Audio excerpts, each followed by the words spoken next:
Dios les bendiga, mis queridos hermanos. Eh, Paso a compartir la clase de hermenéutica número 2. El título es Un texto fuera de contexto es un pretexto. Y ahorita vamos a ver por qué.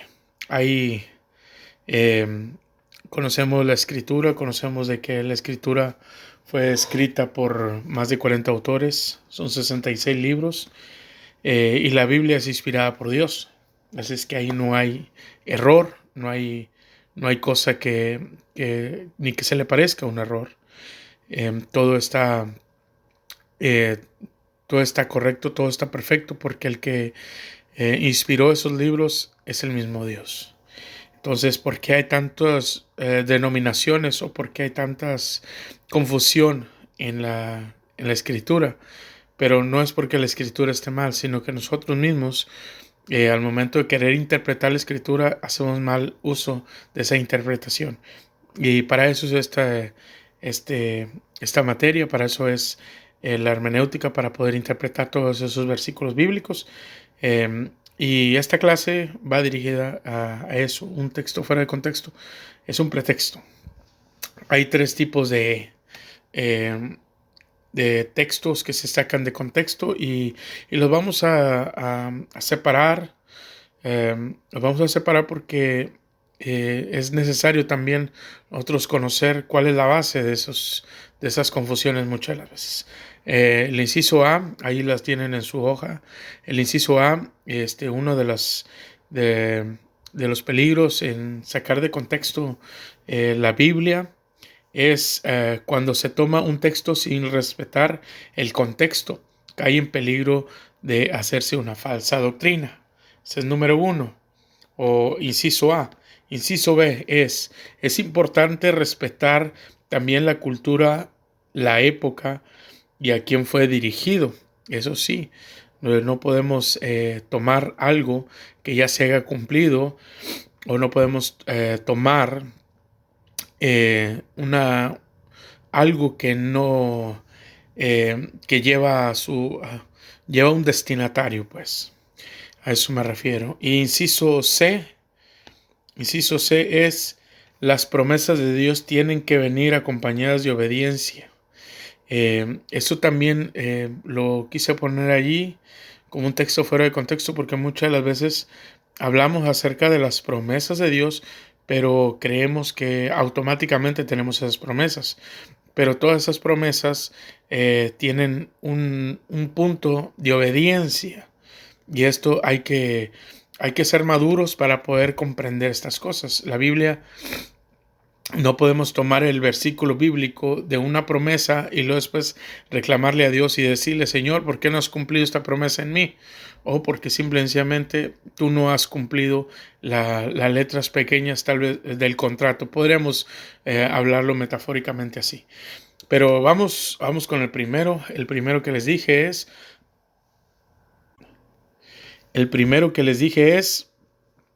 cuando se toma un texto sin respetar el contexto, cae en peligro de hacerse una falsa doctrina.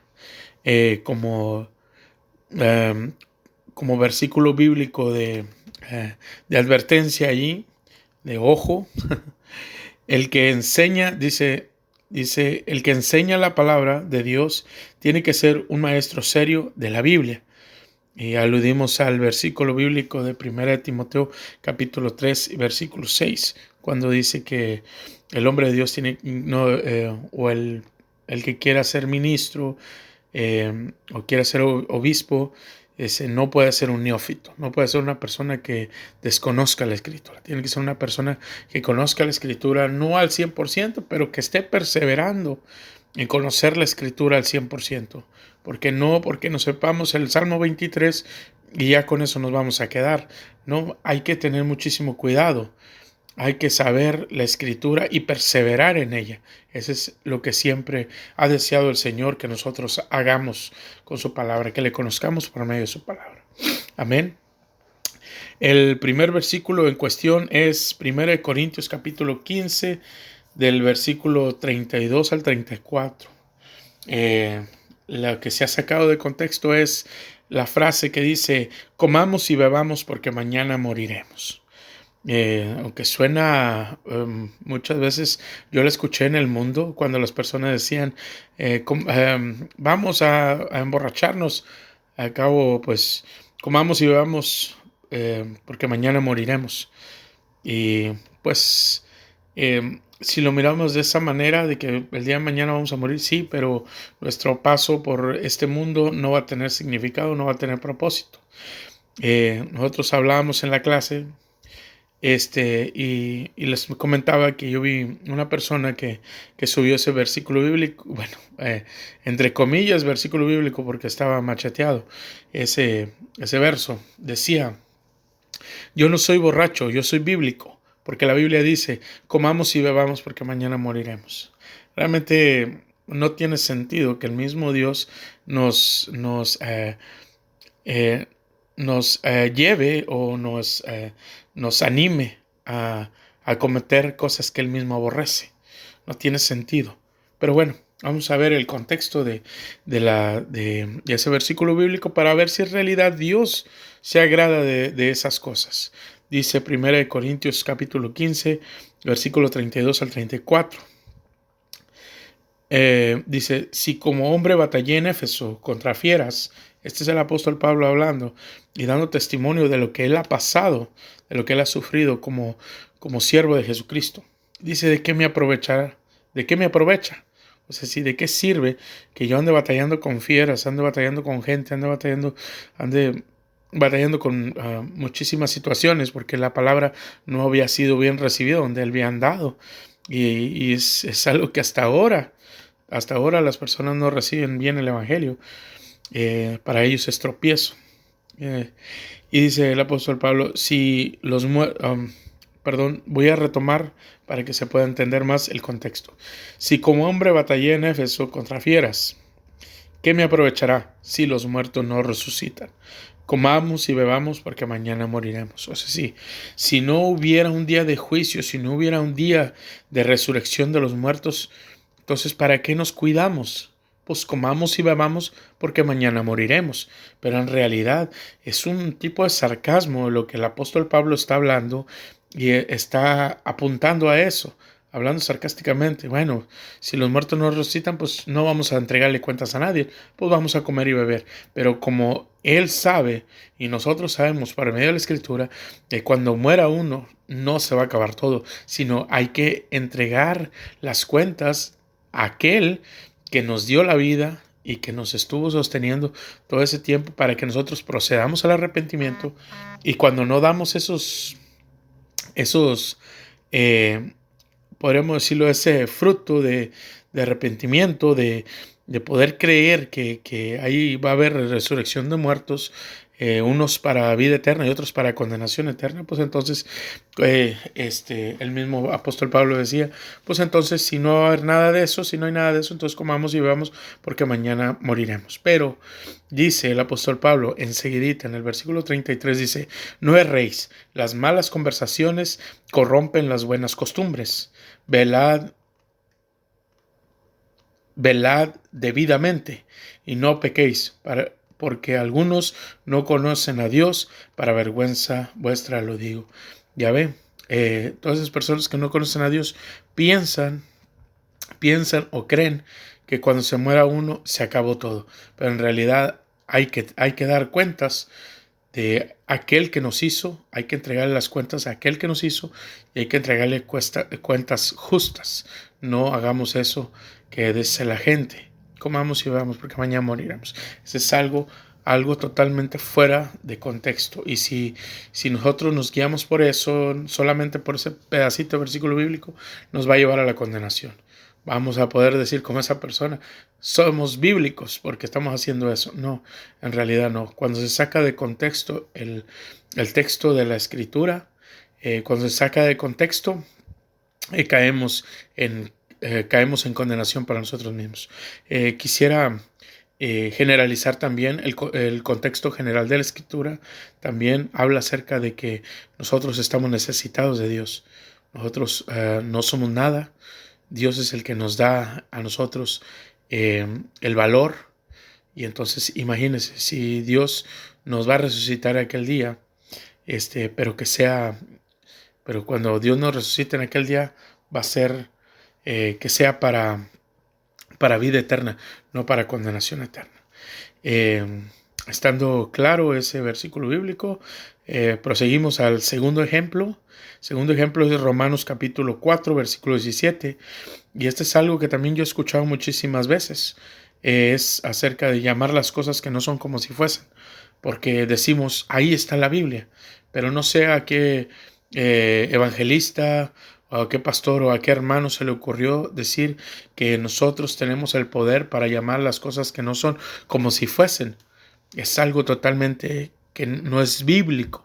Oh, pero por fe, hermano, no, ni por fe podemos hacer eso.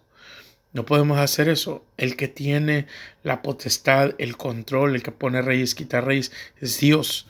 Nosotros no podemos hacer nada. Podemos orar, intervenir en oración, pero el que tiene la última palabra y es la última voluntad y es perfecta, es Dios. Él es el que tiene la última palabra. Entonces, esto está en Romanos capítulo 4, versículo 17. Pero lo vamos a decir, vamos a llevar en Romanos capítulo 4, versículo desde el 16. Vamos a verlo. Dice la palabra, por tanto, este es el versículo 16, por tanto, es por fe, para que no sea por gracia, a fin de que la promesa se afirme para toda su descendencia. Está hablando de Abraham.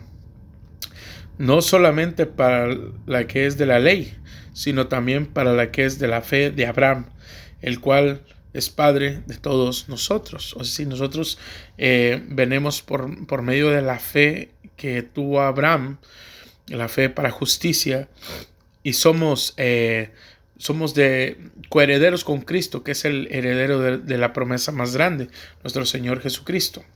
Entonces, ahí viene el versículo bíblico en cuestión. El versículo 17 dice, como está escrito, te he puesto por padre muchas gentes delante de Dios, a quien creyó, el cual da vida a los muertos y llama a las cosas que no son como si fuesen. Mi pregunta es, a ver, ¿quién llama a las cosas que no son como si fuesen? ¿Nosotros? ¿Abraham? ¿O quién? Aquí lo voy a leer más detenidamente. Versículo 17, Romanos 4, 17 dice, como está escrito, te he puesto por padre de muchas gentes delante de Dios. ¿A quién pusieron delante de Dios como padre de muchas gentes? A Abraham. Entonces, ¿a quién pusieron? A Abraham, pero ¿delante de quién? De Dios. ¿Quién es ese Dios? Es el Dios ese es a quien creyó. ¿A quién creyó quién? Abraham creyó a Dios. Pero esto es como para exaltar a nuestro Dios, para que no se quede así en seco decir solamente creyó a Dios.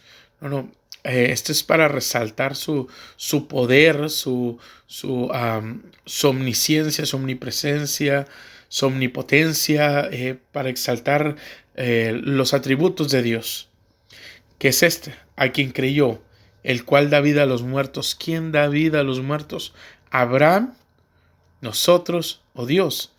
Dios es el que da la vida a los muertos y llama a las cosas que no son como si fuesen. ¿Quién hizo el universo? ¿Quién hizo todas las cosas? ¿Quién hizo el planeta Tierra? ¿Quién puso las montañas? ¿Quién hizo los animales? ¿Quién hizo el mar? Por medio de su palabra, ¿quién fue? Si no es Dios. Dios fue el que hizo eso. Nosotros no podemos hacer nada de eso. Nada. Nada podemos hacer de eso.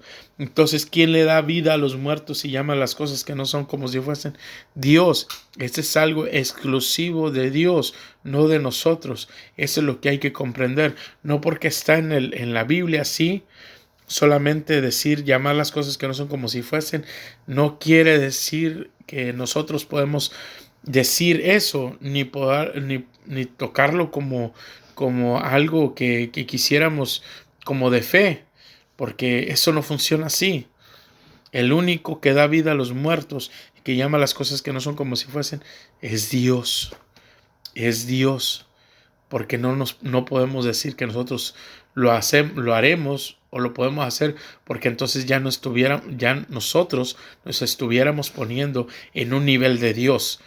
Y recuerden lo que sucedió con nuestros primeros padres. ¿Qué pasó con Eva? Es el mismo engaño de Satanás. ¿Qué le dijo? No le dijo, come esa fruta, pues te vas a sentir bien. No, dijo, porque sabe Dios que el día que van a comer van a ser iguales a Dios.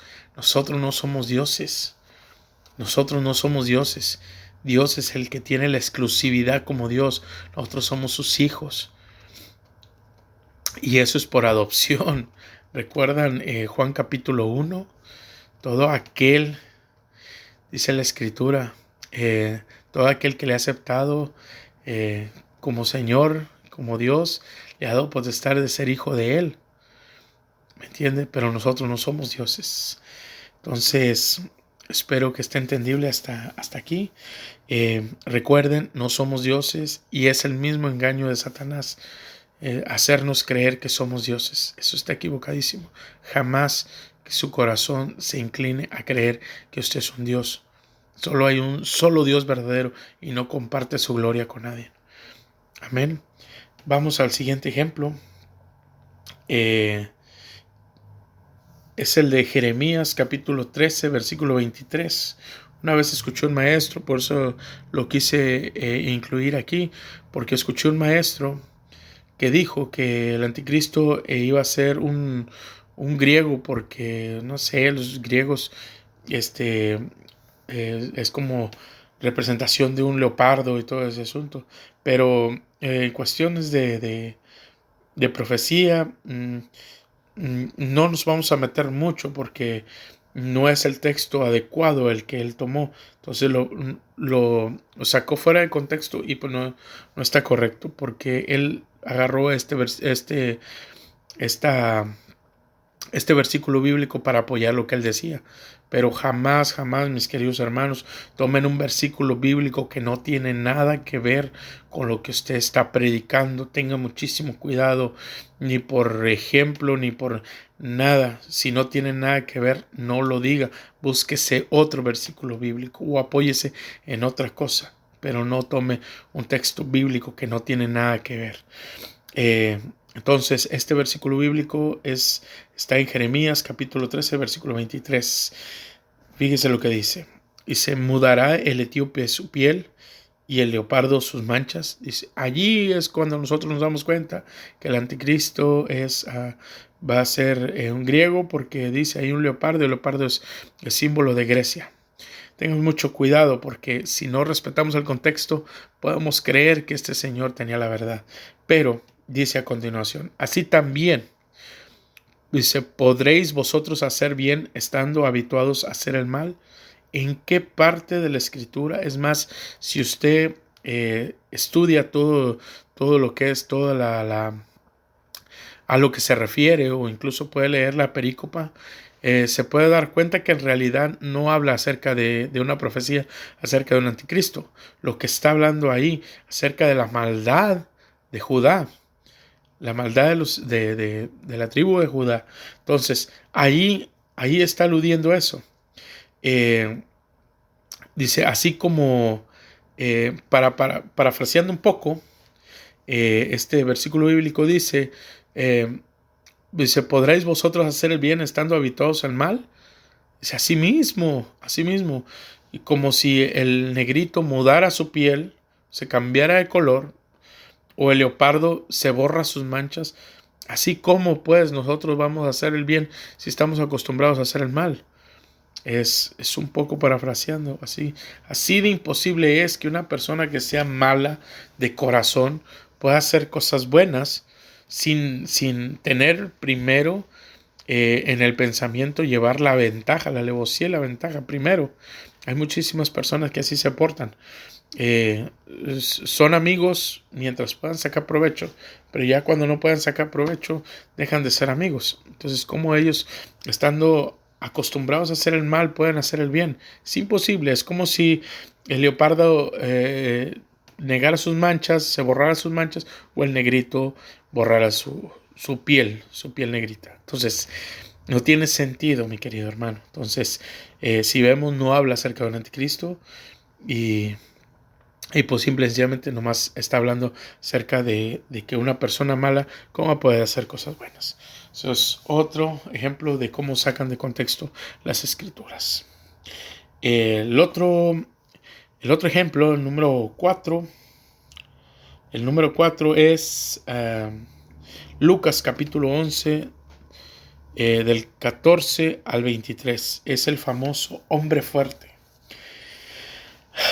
El versículo 21 habla, dice, Lucas capítulo 11, versículo 21 dice, cuando el hombre fuerte, armado, guarda su palacio, en paz está lo que posee.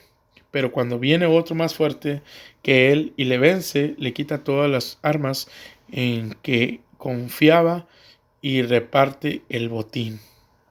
Ok, muchas de las veces lo sacamos de contexto y decimos, hay que reprender al hombre fuerte. Porque en la Biblia está, hay que reprender al hombre fuerte. Pero en la Biblia, si lo miramos de esa manera, como ordenanza, como mandato, como doctrina, no está. Está puesto como un ejemplo. Y los ejemplos, nuestro Señor Jesucristo era muy hábil, o sigue siendo hábil porque Él nos usa a nosotros en usar parábolas, usar ejemplos, usar alegorías. Es muy hábil, pues. Entonces, esto no es una doctrina, esto no es una enseñanza que nosotros tengamos que seguir. Simplemente esto fue algo que el Señor ilustró para que le pudiéramos entender a lo que Él se estaba refiriendo.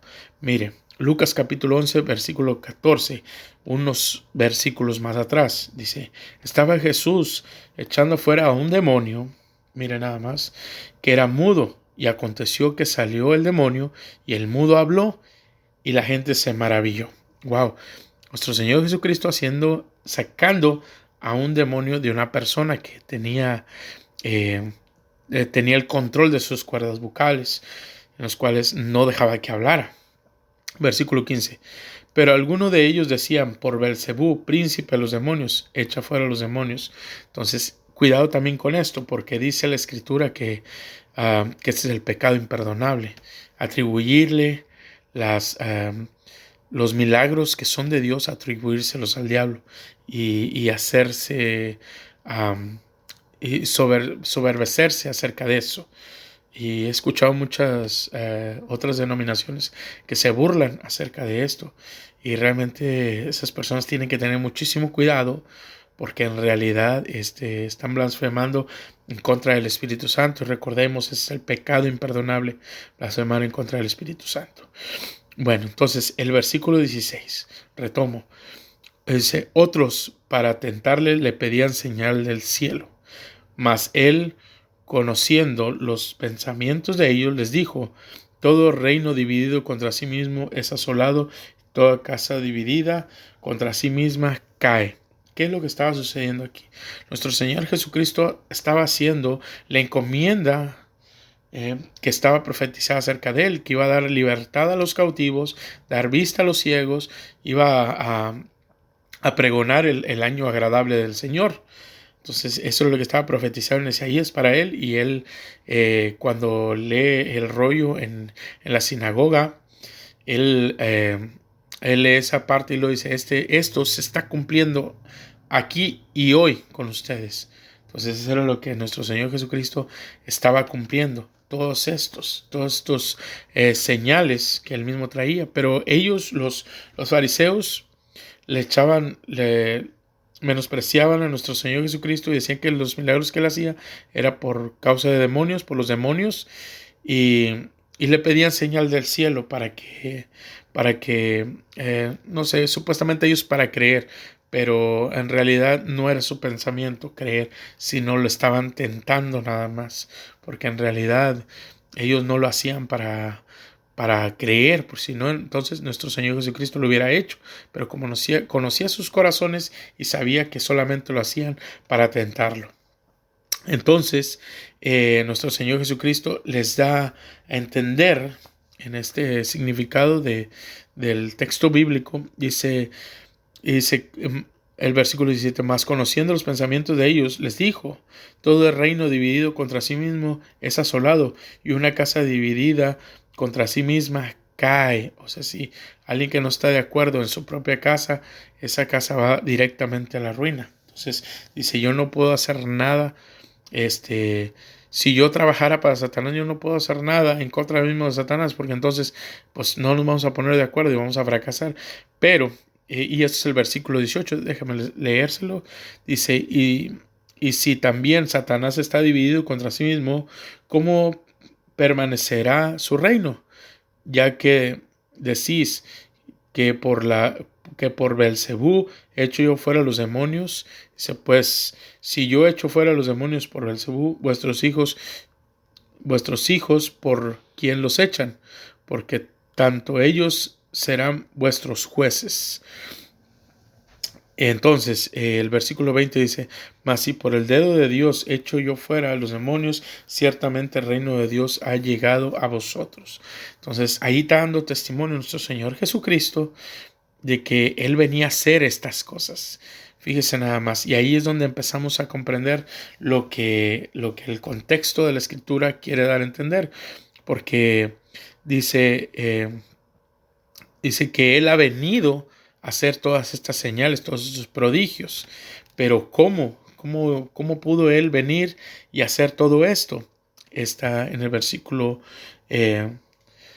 21 dice, cuando el hombre fuerte, armado, guarda su palacio, en paz está lo que posee. O sea, sí, que el enemigo estaba muy fresco, muy campante, muy playa, muchas veces decimos muy playa, estaba porque tenía seguridad de lo que él poseía. ¿Cuáles eran las cosas que él poseía? Tenía la autoridad del infierno y de la muerte, mira nada más. Los demonios podían hacer lo que ellos querían. Podían tener a las personas atadas, como aquella mujer en la sinagoga que nuestro Señor Jesucristo dice, un demonio la tenía atada, pero esta sierva de Abraham dice que un demonio la tenía atada, no, más bien debería ser liberada en día de reposo. Entonces, cuando llega nuestro Señor Jesucristo, Él empieza a hacer todo este tipo de señales. Entonces, en el versículo 21 dice, cuando el hombre fuerte armado guarda su palacio, en paz está lo que posee. Este era el diablo. Pero dice el 22, pero cuando viene otro más fuerte que él y le vence, o sea, sí, está hablando de nuestro Señor Jesucristo, exclusivamente de Él, porque Él es el que ha venido a dar libertad a los cautivos, Él ha venido a sacar a los demonios, Él ha venido a pregonar el año agradable del Señor. Él es el que viene a destruir a este hombre fuerte, no nosotros. Y este hombre fuerte es como una especie de Satanás o del enemigo, ¿me entiende? Entonces, nuestro Señor Jesucristo dice, dice la palabra, pero cuando viene otro más fuerte que él y le vence, le quita todas sus armas en que confiaba y reparte el botín. Entonces, ¿quién es el que llega a detener al hombre fuerte? Fue nuestro Señor Jesucristo. Y esta es una alegoría que el mismo Señor Jesucristo da. ¿Entiende? Él está mostrando aquí a los fariseos, no es que en ese mismo rato lo está haciendo, no. Él les está mostrando a los fariseos de que así como estaba el enemigo bien campante, bien seguro de lo que tenía, y llega nuestro Señor Jesucristo, porque es el tiempo de que Él tenía que venir según las 70 semanas de Daniel. Entonces el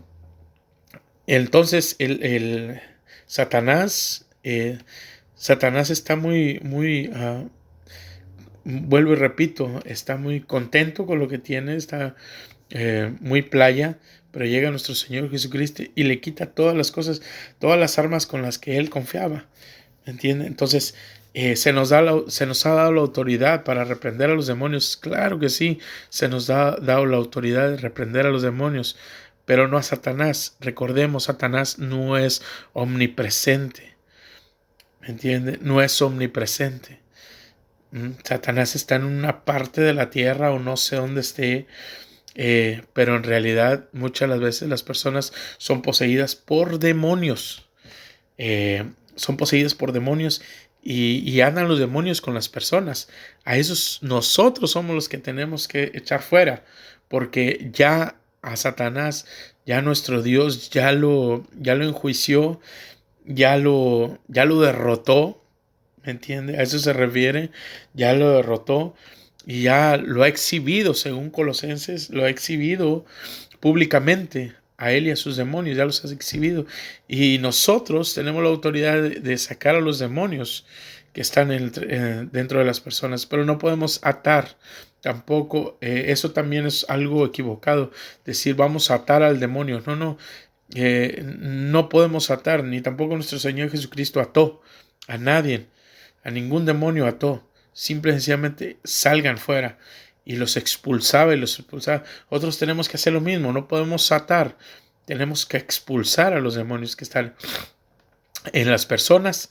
Y de esa manera es como nosotros estaremos cumpliendo la palabra correctamente, como debe ser. ¿Entienden? Porque en realidad el hombre fuerte en este caso es una alegoría que nuestro Señor Jesucristo usa para poder ilustrar lo que Él vino a hacer cuando Él llegó al mundo y cuando tomó su ministerio. Eso es lo que vino a hacer nuestro Señor Jesucristo.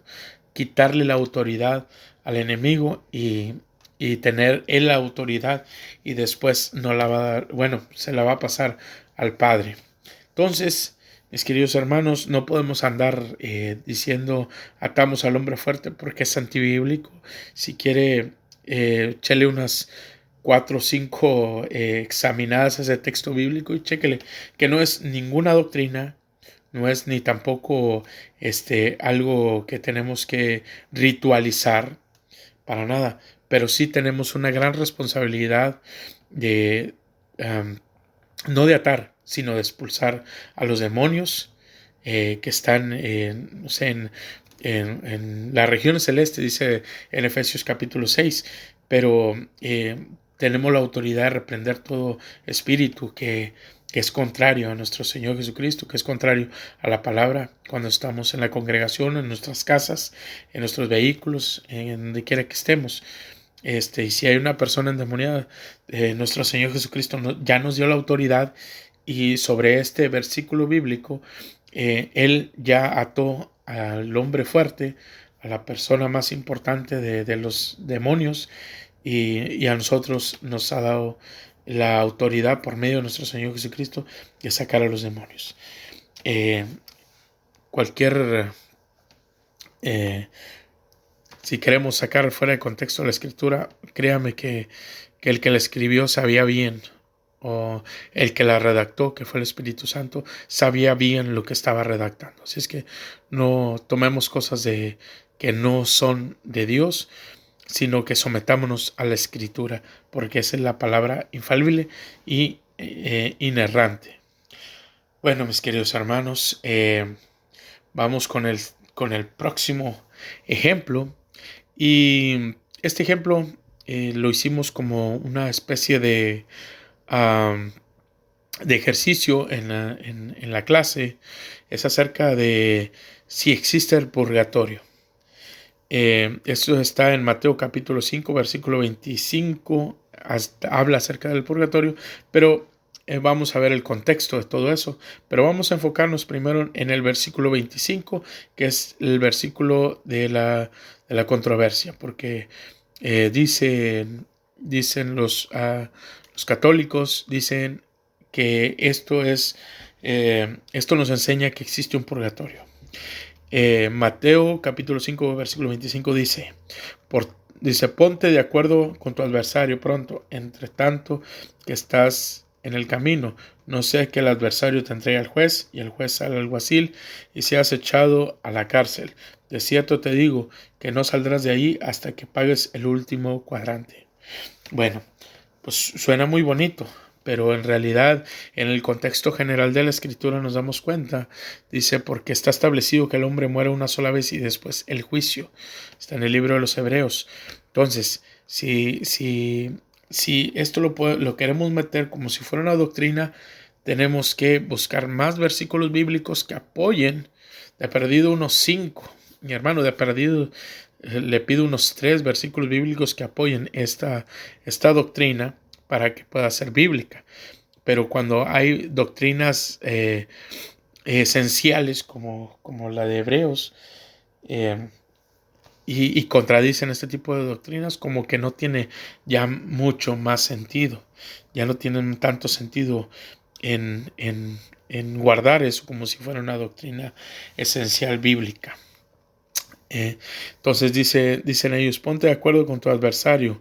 O sea, ¿sí? ¿A qué se refiere? Que cuando te pongas de acuerdo, dice, con tu enemigo, entre tanto que estás en el camino, sí, que vayas directo al infierno. Dice, ponte de acuerdo con tu amigo mientras vayan directo al infierno. No sea que el adversario te entregue al juez. ¿Quién es el juez? Dios. ¿Quién es el alguacil? Pues ahí no me acuerdo quién dice ese hombre toro. Dice, seas echado de la cárcel, porque de la cárcel sales, pero del infierno no sales. Entonces este es el purgatorio. Dice, y es cierto te digo que no saldrás de ahí hasta que pagues el último cuadrante.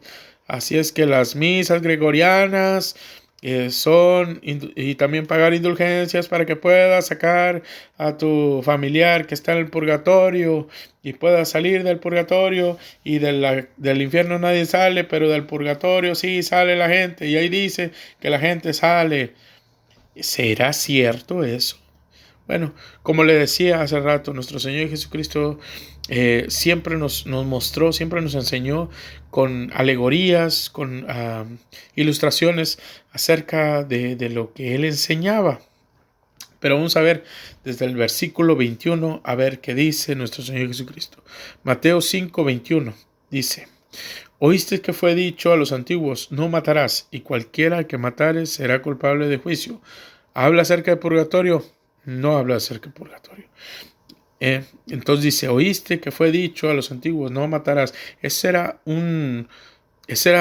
parte de la ley, que era ojo por ojo y diente por diente.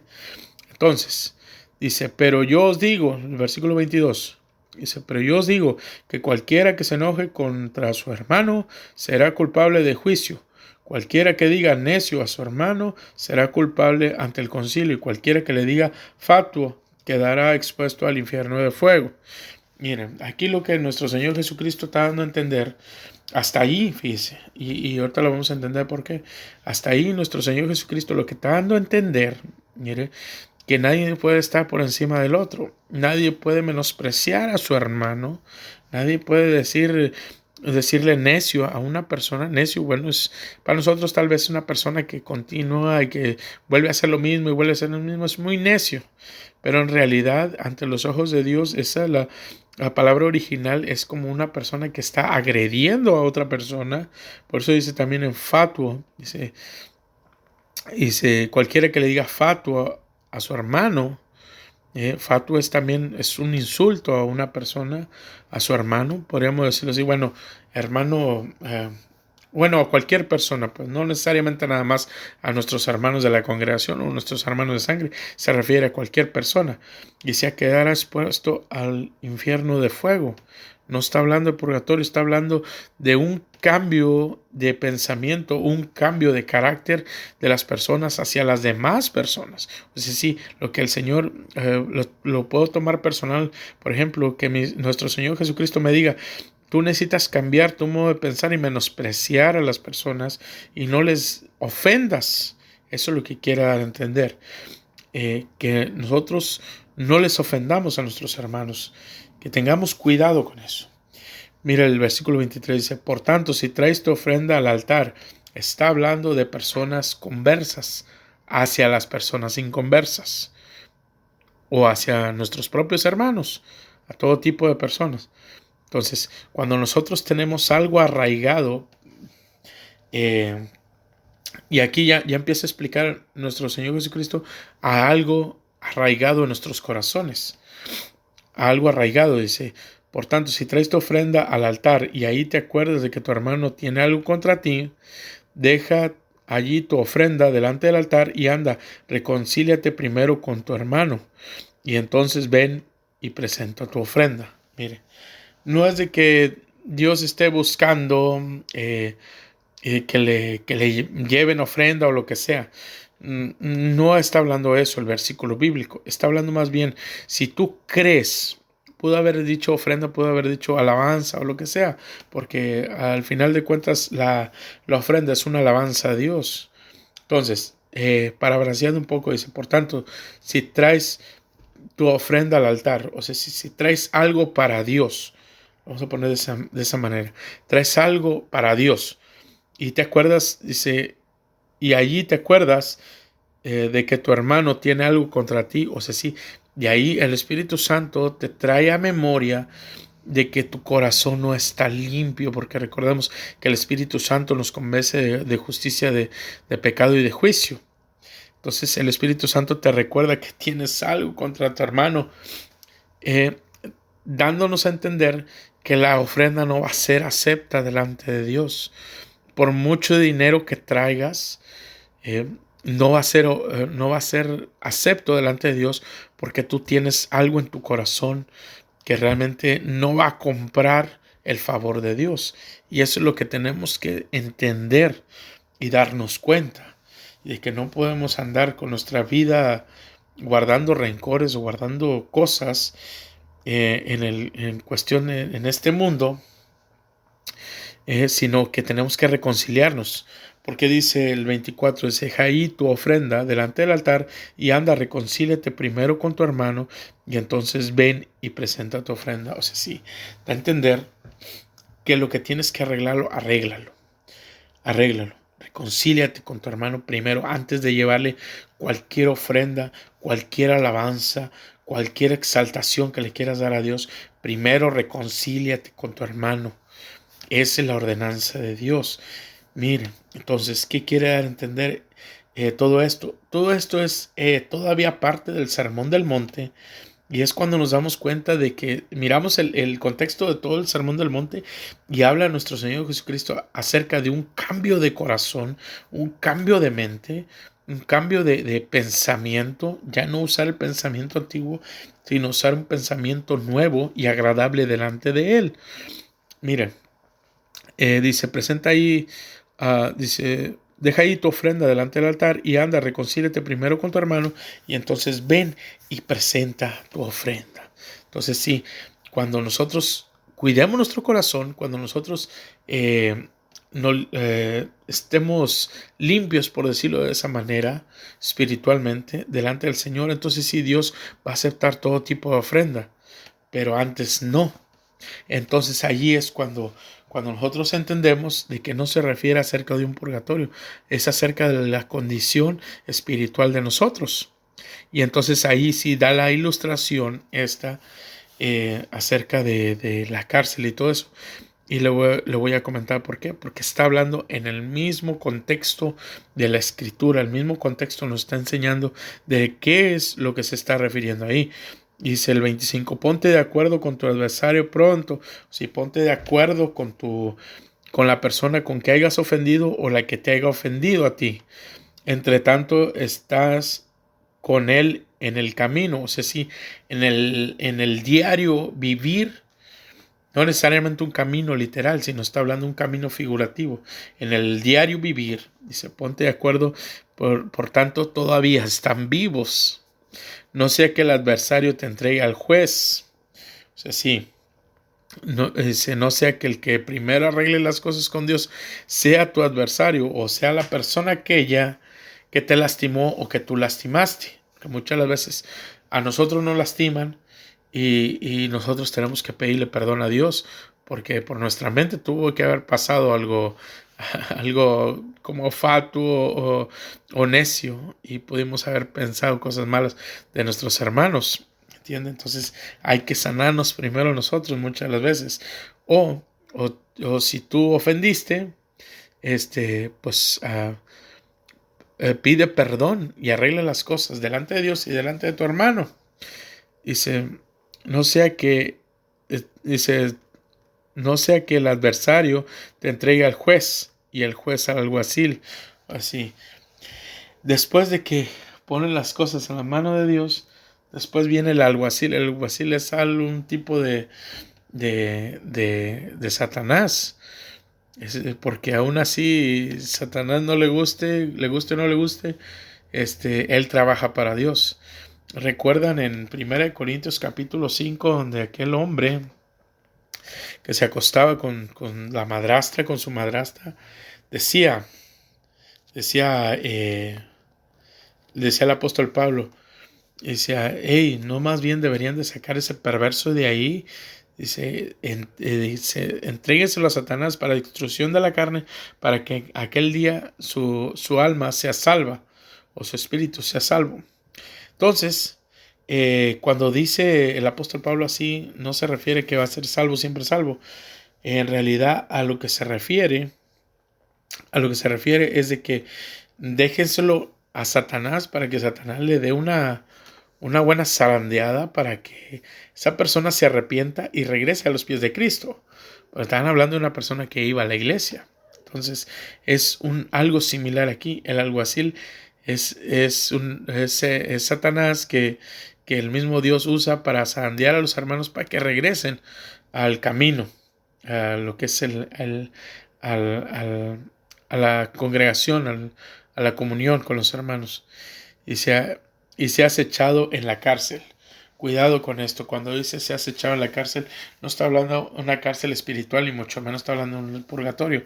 Está hablando en aquella condición en la que a veces nos encontramos de que nosotros podemos ir a la iglesia, podemos, podemos levantar las manos, pero no hay esa alabanza, no hay esa adoración.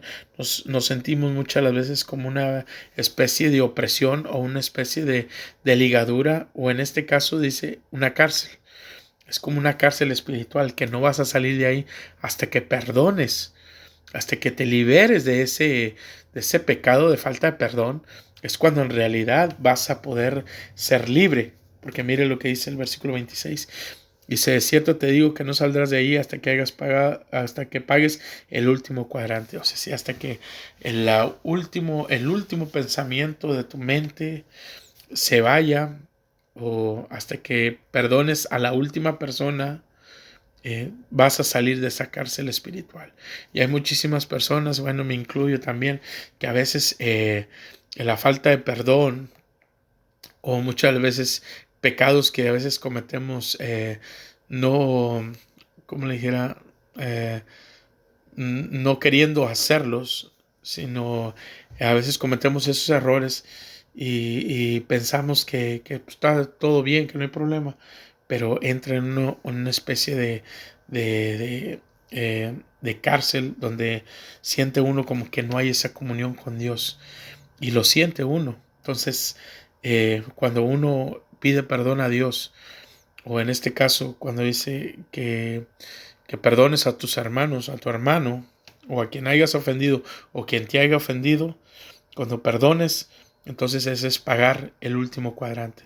No podemos nosotros como cristianos tener nada de rencor aguardado en nosotros, porque entonces entraríamos en una especie de cárcel espiritual. Y créame que entre más pasa el tiempo, los barrotes de la cárcel se hacen cada vez más gruesos. Entonces se pone más difícil poder perdonar o poder pedir perdón. Entonces, ese es el ejemplo, mi hermano, que da nuestro Señor Jesucristo, y no se refiere a un purgatorio. No existe ningún tipo de purgatorio. Eso fue una práctica que sacaron la Iglesia Católica para poder recaudar fondos, si se quiere ir a la historia, para recaudar fondos para levantar la iglesia de San Pedro. Quisiera hacer un paréntesis para explicar un poquito más acerca de eso, porque siento que es necesario. El Papa que estaba en cuestión en ese tiempo, él necesitaba fondos para recaudar fondos para poder levantar la Basílica de San Pedro. Entonces él empezó a levantar las indulgencias. Entonces decía que tenían que sacar, que apelaba mucho al sentimiento de las personas. Dice, oigo cómo sus familias dicen, dile a mi pariente que pague las indulgencias para yo poder salir del purgatorio. Y mire, oiga cómo yo siento como su abuelita o su tío pariente está pidiendo porque sea rescatado de la que sea rescatado del purgatorio para que ya se vaya al descanso eterno con nuestro Señor Jesucristo. Miren que así, y apelaban mucho al sentimiento de las personas.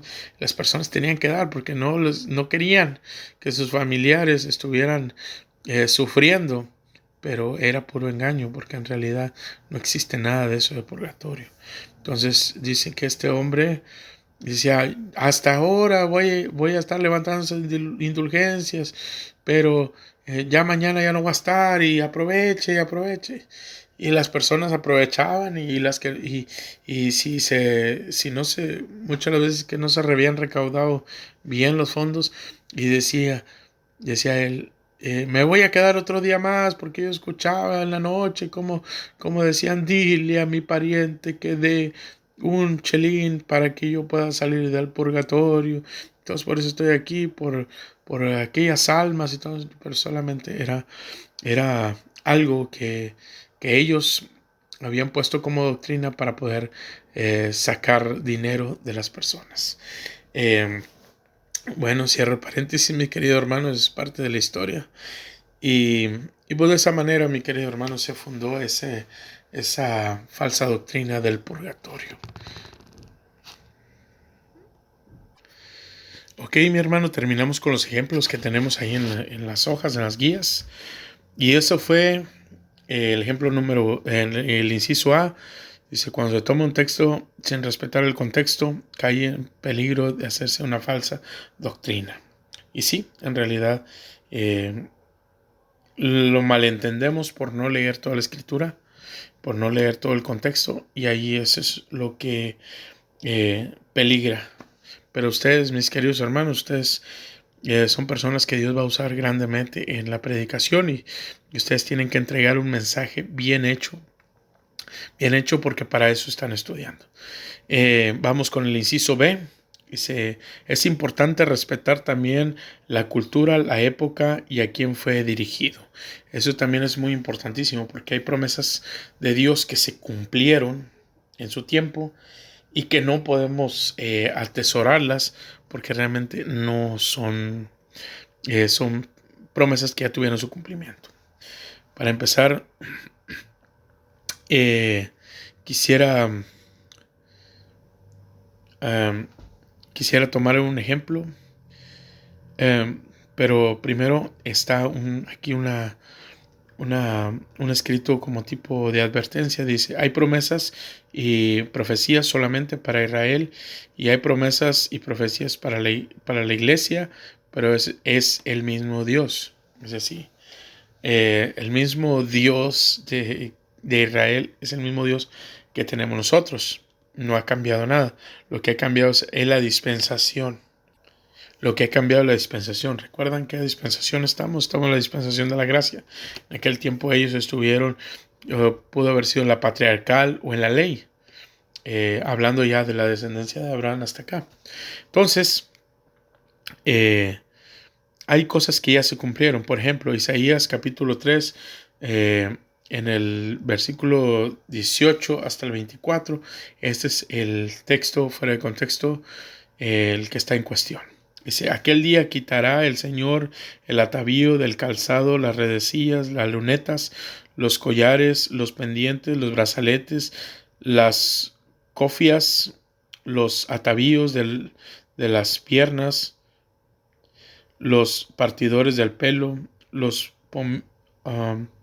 pomitos de olor y los arcillos, los anillos, los joyeles de las narices, las ropas de gala, los mantoncillos, los velos de las bolsas, los espejos, el lino fino, las gasas, los tocados, y en lugar de, perdón, lo dejamos hasta el 23. Bueno, pero entonces se refiere en aquellos tiempos, dice, en aquel día, dice, en aquel día. Entonces, ahí hay una religión, no sé, he escuchado muy poco de ella, pero dicen ellos que las personas, las mujeres, los hombres de Dios no deben de usar nada de este tipo de joyas, o incluso ellos son personas que no se peinan con la mano,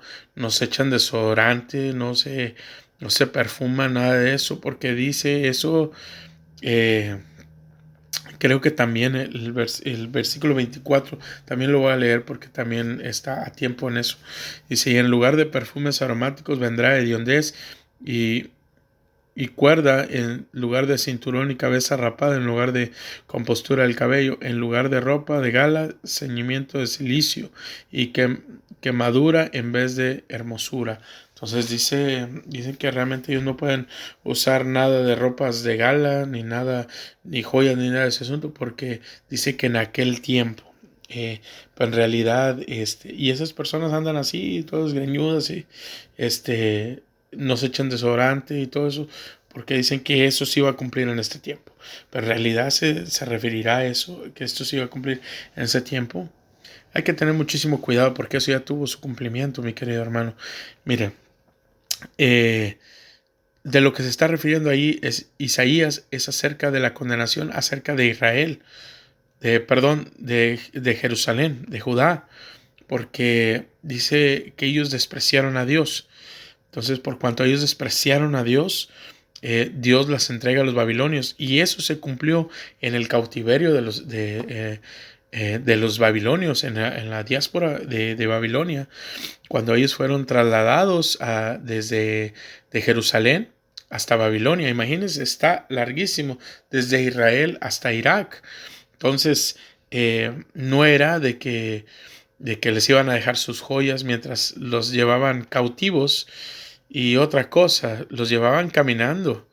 Los llevaban caminando, no había avión, no había carro, no había microbús, no había nada. Los llevaban caminando.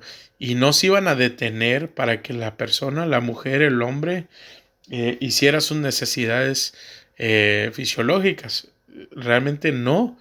Ellos se hacían del baño caminando. O sea, sí, ¿me entiende? O sea, sí, no había consideración, no había de con que hay que pararnos tantito porque tal persona quiere hacer del baño, del uno, del dos.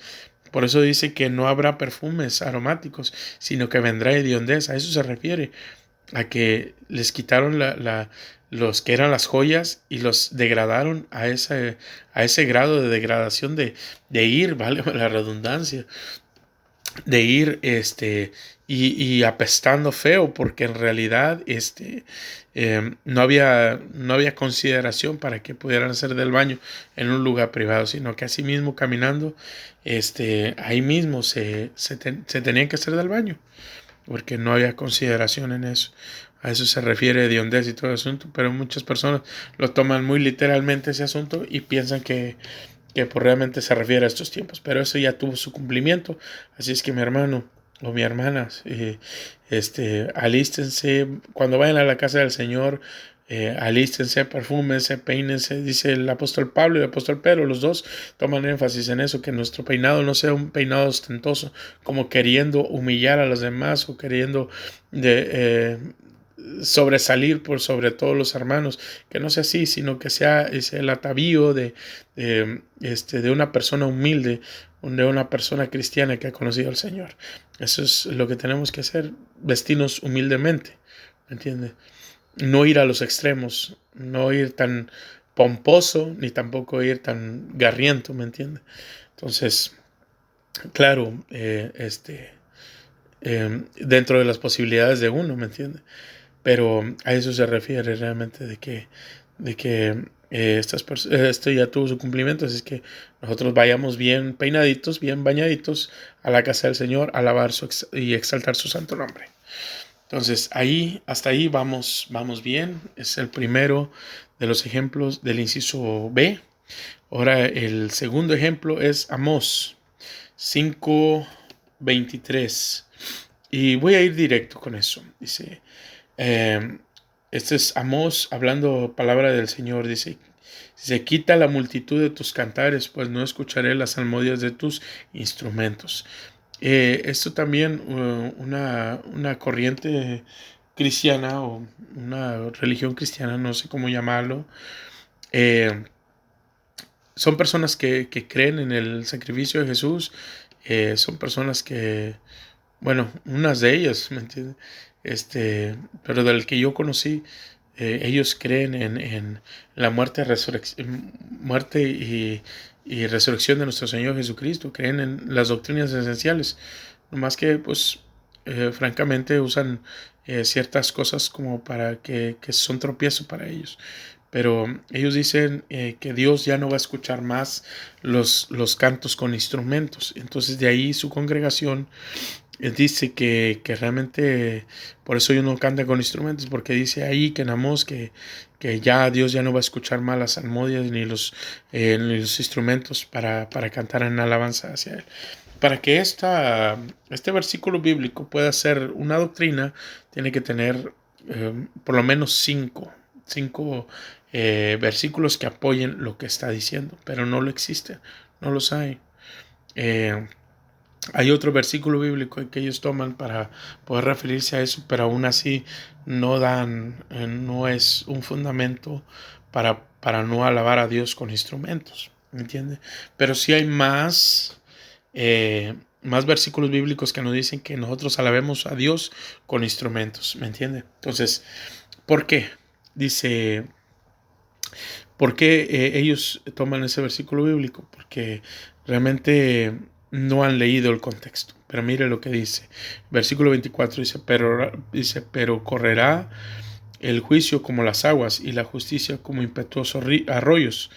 Dice, me ofreciste sacrificio y ofrendas en el desierto por 40 años, oh casa de Israel. Antes bien, lleváis el tabernáculo de vuestro Moloch y Huim, ídolos vuestros, la estrella de vuestros dioses que os hicisteis. Os haré pues transportar más allá de Damasco, ha dicho Jehová, cuyo nombre es Dios de los ejércitos. Es decir, ¿por qué? ¿Cuál era la razón por la que Dios no quería escuchar la multitud de sus cantares y las salmodias de sus instrumentos? Porque ellos cantaban a Dios con los mismos instrumentos con los que cantaban también a los dioses paganos. Entonces, no podemos mezclar las cosas santas con las cosas inmundas. No podemos. Dios no se traga eso. Tengamos muchísimo cuidado. Todo aquel hermano cristiano que no ha creído que realmente la música mundana trae consecuencias. Tengan muchísimo cuidado. O cantas alabanzas, o escuchas alabanzas, o cantas música del mundo, o cantas o escuchas música del mundo. Necesitas definirte totalmente como cristiano. Entonces, por eso nuestro Dios dice que Él ya no quería escuchar la multitud de sus cantares. Recuerdan a Ezequiel cuando lo lleva a Dios y le dice, mira lo que están haciendo dentro de mi templo. Y dentro del templo, literalmente, los sacerdotes tenían ídolos y los estaban adorando en la misma casa de Dios. Era algo totalmente aberrante para los ojos de Dios. Entonces a esto se refiere. No se refiere a que ya no va a escuchar más los instrumentos. No, estaba dirigido para aquel tiempo de aquellas personas que estuvieron en los tiempos de Amós y era para ellos, no era para nosotros. Entonces nosotros alabémosle con instrumentos, porque en realidad los salmos, incluso es la traducción de salmos es alabanzas cantadas con instrumentos de cuerdas o instrumentos, que es algo que nosotros tenemos que hacer. ¿Me entiendes? Hay más versículos bíblicos que nos animan, nos impulsan a cantar a Dios con instrumentos. Bueno, quisiera brincarme uno más. Me voy a brincar dos. Quisiera irme derechito a Josué.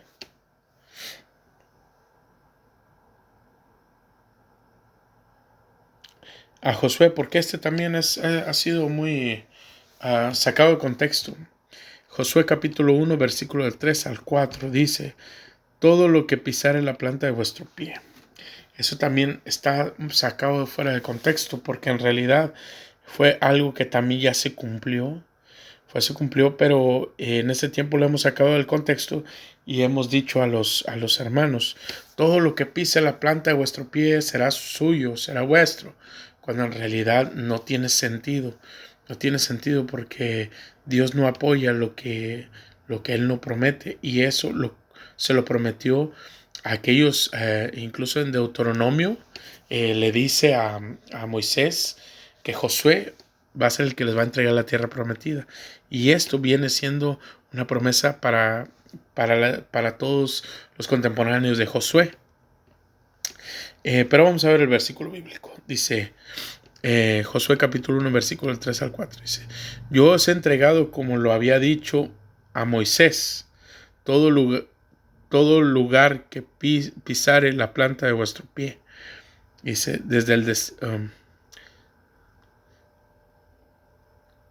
dice, todo lo que pisare la planta de vuestro pie. Entonces, ahí cuando le dan esa promesa a Dios, a Josué, no se refiere a que ya de ahí en adelante todos nosotros lo que pisáramos la planta de nuestro pie será, no, realmente no se refiere a eso, sino que eso se cumplió en aquel tiempo. Mire lo que dice el versículo 4. Dice, del desierto del Líbano hasta el gran río Éufrates. ¿Aquí está el río Éufrates? No. ¿Aquí está el desierto del Líbano? No, no están aquí. Dice, toda la tierra de los heteos hasta el gran mar donde se pone el sol será vuestro territorio. ¿Verdad que no estamos en ninguno de esos territorios para que podamos decir que es nuestro? Entonces no saquemos los textos fuera de contexto, querido hermano, porque estamos poniendo tropiezo a hermanos y después le están reclamando a Dios que por qué no se le ha cumplido, y ahí tiene un montón de hermanitos pisando carros, pisando casas, incluso pisando hermanitas, porque dice, todo lo que pisar la planta de vuestro pie es tuyo, y andan pisando a las hermanitas para que esa hermanita se quede con él, porque está la promesa de Dios. Dios no va a cumplir nada que Él no está forzado. O sea, si todo lo que está fuera de contexto, Dios no está obligado o forzado a cumplirlo. Simple y sencillamente, esto se cumplió, tuvo su cumplimiento y hasta ahí. Ya no hay más cumplimiento para eso.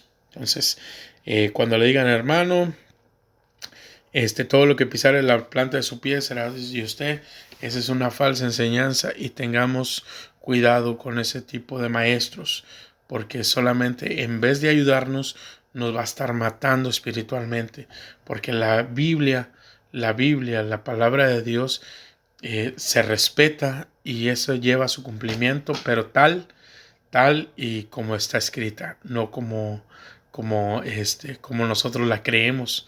Entonces, por eso es importantísimo la clase de hermenéutica. Entonces, mi hermano, seguimos con el inciso C. Quise darle un poquito más recio para que no se haga más largo el video.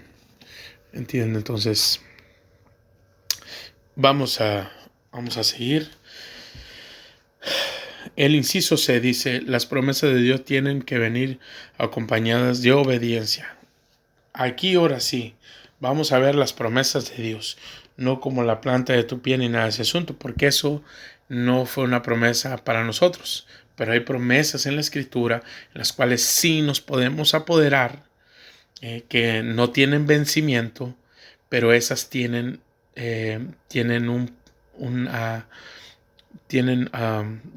un cierto grado de obediencia, o toda la obediencia del mundo, podríamos ponerlo de esa manera. Entonces, vamos a ver la primera. La primera está en Marcos capítulo 16, versículo 15 al 18. La gran encomienda.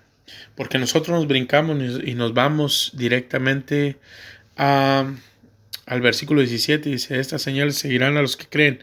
O sea, los que creen que el evangelio. Bueno, ahí les va.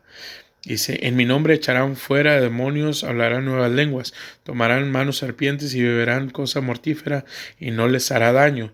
Dice, sobre los enfermos pondrán sus manos y sanarán.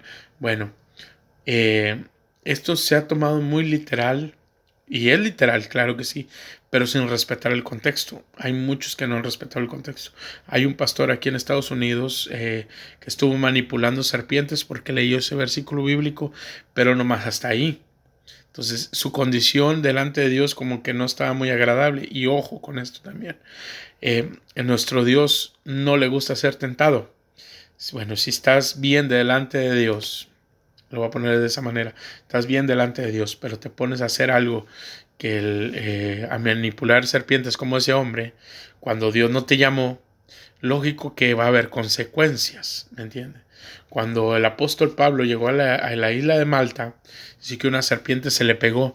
¿Acaso Pablo andaba moviéndole a él la serpiente para que lo picara, para que vieran el gran poder de Dios? No, accidentalmente la serpiente muerde al apóstol Pablo y entonces ven, y bueno, las personas de Malta dicen, no tarda en caer y morirse. Pero ven que no le pasaba nada y le dijeron, oye, ¿tú eres un Dios acaso? Y dice, no, yo le sirvo al Dios verdadero, al único Dios verdadero. Y de ahí podemos ver latentemente cómo Dios cumple su promesa de Marcos. ¿Cómo? De que él sin tenerlo planeado, a él le pica una serpiente. Le pica una serpiente y no muere. ¿Por qué no muere? Porque es la voluntad de Dios que no muriera. ¿Me entiende? Le voy a dar otro ejemplo. Juan, el apóstol Juan y el apóstol Pedro, en Hechos capítulo 3, cuando van al templo a orar y levantan a aquel paralítico, ¿ellos lo tenían planeado? No, no lo tenían planeado, pero el Espíritu Santo le habla al apóstol Pedro, y el apóstol Pedro se siente motivado y le dice, hey, no tengo plata ni oro, pero lo que tengo te doy. Estaba lleno del Espíritu Santo. Dice, en el nombre de Jesucristo, levántate. Y se levanta aquel hombre y saltando y alabando a Dios. ¿Es algo planeado? No, no fue algo planeado. Pero son cosas, son consecuencias que suceden cuando estamos sometidos a la voluntad de Dios. Mire lo que dice el versículo 15, Marcos 16:15 dice, y les dijo, id por todo el mundo y predicar el evangelio a toda criatura. El que creyere y fuera bautizado será salvo, mas el que no creyere será condenado. Y estas señales seguirán a los que creen. ¿A quiénes? Aquellas personas que son creyentes, aquellas personas que andan predicando el evangelio por todo el mundo entero. Por eso Dios se puede glorificar muchas veces en la congregación, pero también se puede glorificar muchas veces afuera cuando uno está predicando el evangelio. Claro, ahí puede suceder bajo la voluntad de Dios, porque en realidad recordemos, no podemos ir como muchos televangelistas tirando el saco y aventando patadas y todo eso para que las personas se conviertan. No, para nada. Lo que sí podemos hacer es orar por ellos, orar por los enfermos, y todas estas señales van a seguir a los que creen realmente en el evangelio. Entonces, mi querido hermano, tengamos mucho cuidado con esto y hagamos lo que la escritura dice. Leamos el contexto y recordemos que toda promesa tiene un grado o todo el grado de obediencia para que se pueda cumplir. Dicho sea de paso, quiero decir acerca del diezmo. El diezmo no es una ordenanza, es un acto de fe, es un acto de obediencia. El mismo Señor dice, probadme en esto, dice Jehová de los ejércitos, y yo derramaré bendición hasta que sobreabunde. ¿Por qué? Porque llevas el diezmo al alfolí, ¿sí? Porque hay alimento en mi casa, porque la iglesia no carece de necesidad de hacer, no carece de necesidad de no pagar renta o no pagar la luz, sino que tengas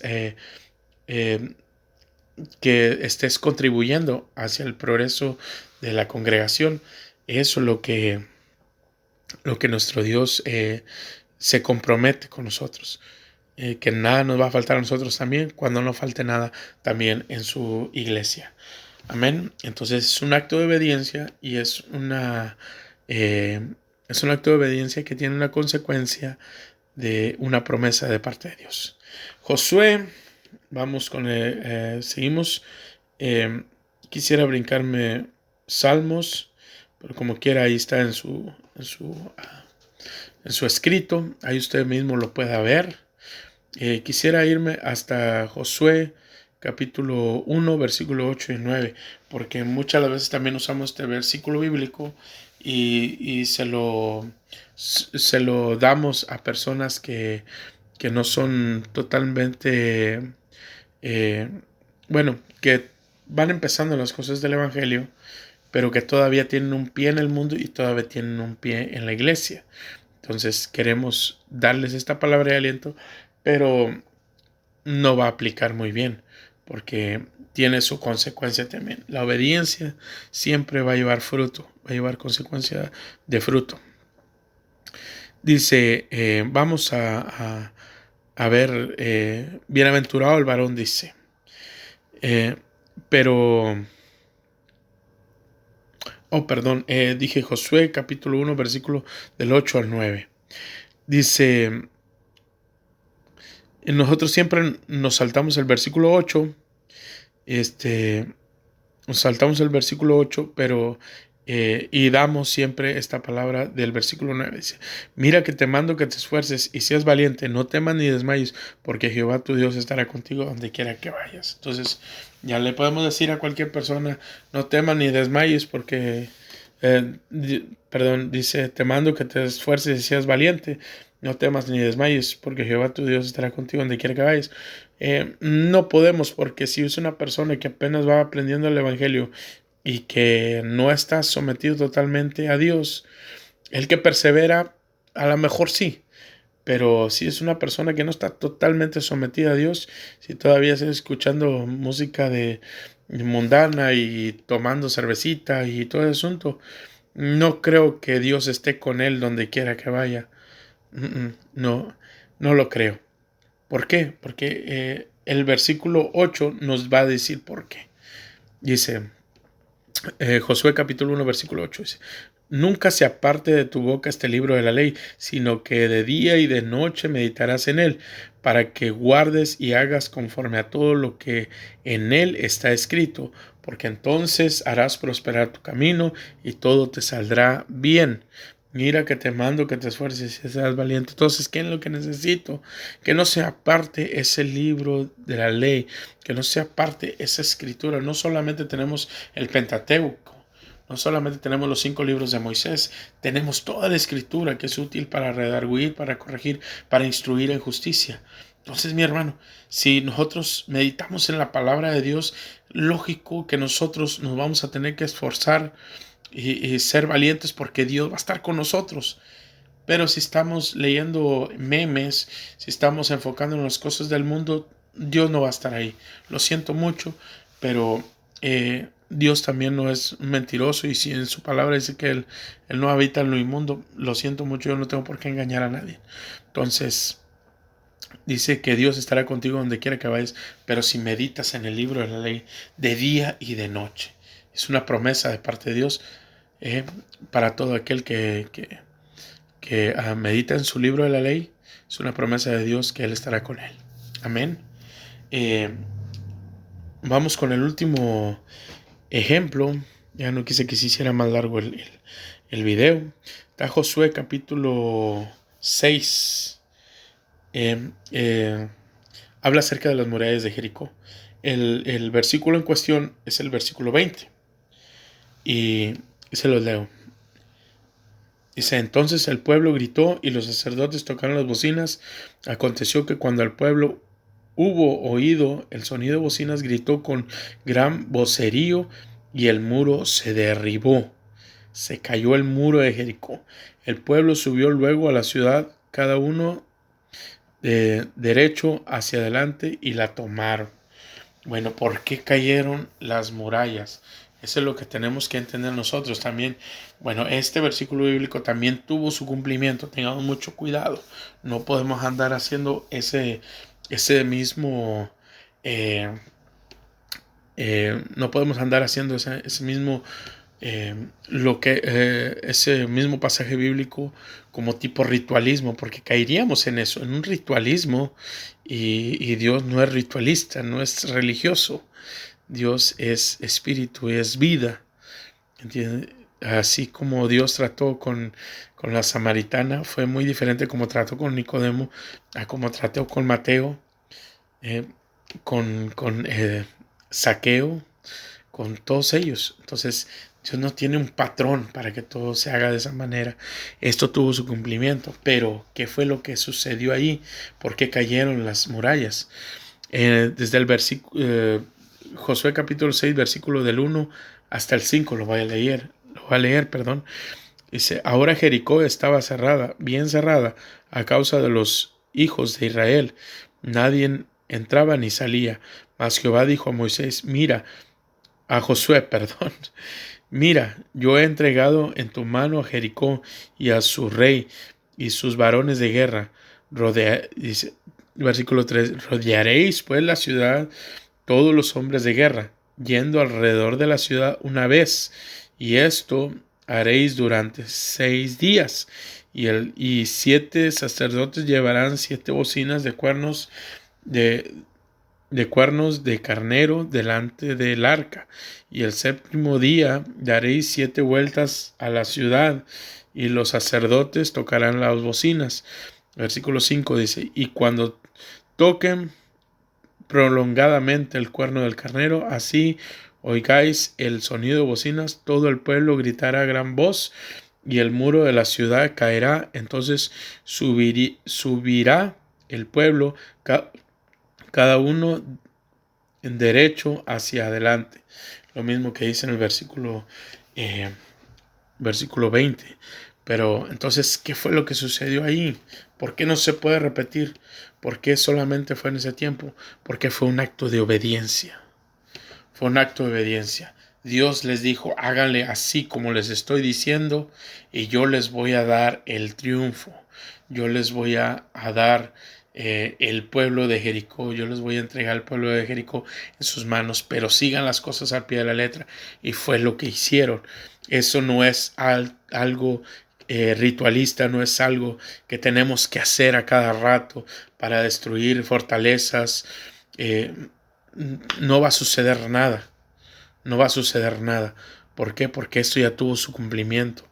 Podemos mirarlo como algo alegórico, personal, sí, pero no podemos afectar a nuestros hermanos en quererlo hacer ritualistamente, porque caemos en ritualismo y fetichismo. Entonces, ¿qué fue lo que sucedió ahí? Obediencia, mi hermano, obediencia. Una promesa que Dios les dio, que los muros iban a caer, pero a causa de la obediencia, no causa de desobediencia. Mira, bueno, puede decir usted, hermano, pero en realidad, mire que Dios lo prometió, y entonces, pues entonces si Dios lo prometió, aunque hayan desobedecido, ¿pudieron haber caído las murallas de Jericó? No, y se lo voy a demostrar con el capítulo 7 de Josué, después de que derrotaron al reino de Jericó. Dios les dice, yo he entregado a Ai, era otro reino, en sus manos. Entonces van y dicen, ¿saben que es un pueblo más pequeñito? Vamos y los vamos a derrotar. Solamente necesitamos como 3,000 personas.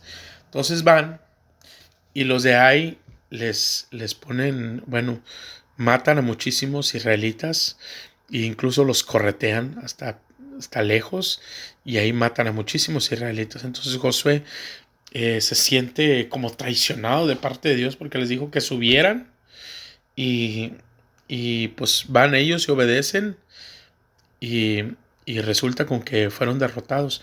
Pero entonces es cuando Dios les dice, hey, ustedes perecieron en Ai porque hay maldición, hay anatema dentro del campamento. O sea, sí, con obediencia las cosas se hacen como Dios dijo, y Dios cumple su promesa. Pero en desobediencia nada se va a cumplir. Tengamos mucho cuidado con eso. Es mejor estar en obediencia con Dios.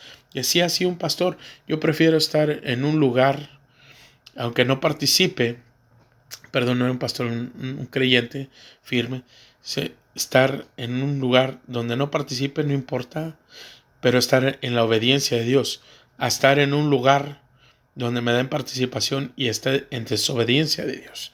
Entonces, es mejor la obediencia en todo tiempo. Entonces, Eh, Aquí está el ejemplo más grande.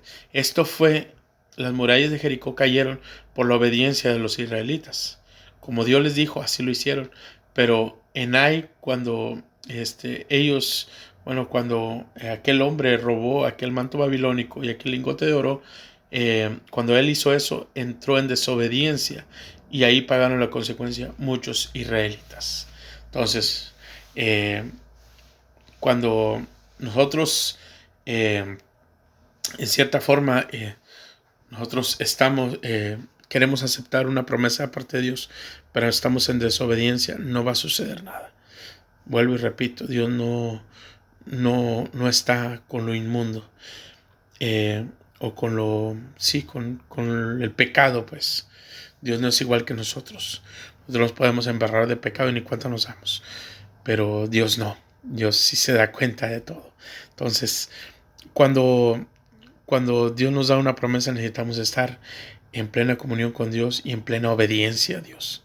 Si no, no va a haber nada de la promesa que Dios nos dio. Aquí están los claros ejemplos. Y mis queridos hermanos, recuerden, un texto fuera del contexto es un pretexto. Ya vimos el inciso A, que es no tomar un texto fuera del contexto para hacer una doctrina o para creer. Muchas de las veces lo hacemos por el corazón. Decimos, es que yo deseo este asunto, pero en realidad no importa lo que yo piense, lo que yo diga, sino qué es lo que quiere Dios y qué es lo que enseña Dios. Eso es lo que nosotros debemos de enseñar a nuestros hermanos. No hay que tomar un texto sin respetar el contexto. Esto va para todos. Todo aquel que predica necesita, si va a enseñar, si va a dar una predicación, no tome solamente un texto. Lea todo el contexto y el significado de ese contexto. Si no, la predicación no va a tener nada de sentido delante de Dios. Entonces, el inciso B dice, es importante respetar también la cultura, la época y a quién fue dirigido. O sea, si ya fue dirigido para Israel, la promesa es para Israel, no es para nosotros. No podemos adjudicarnos, porque la promesa más grande que nosotros tenemos es la de nuestro Señor Jesucristo, ser coherederos con Él. Entonces, incluso los hebreos dice que ellos anhelaban una mejor promesa. Aquellos que comprendían, que entendían el propósito de Dios, para ellos dice que ellos buscaban una mejor promesa que la celestial. Entonces, la misma promesa que nosotros estamos buscando, la promesa celestial, no la terrenal. Entonces, eh,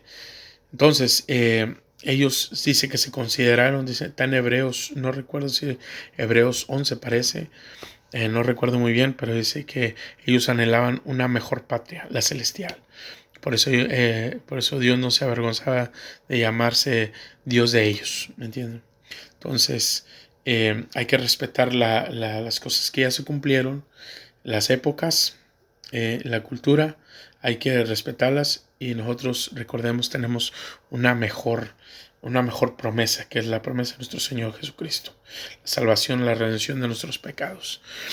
Inciso C, y la última dice, las promesas de Dios tienen que venir acompañadas de obediencia. ¿Hay promesas de parte de Dios en el Antiguo Testamento? Sí las hay, sí hay muchísimas, pero todas tienen una consecuencia de obediencia. Si no hay obediencia, no hay promesa.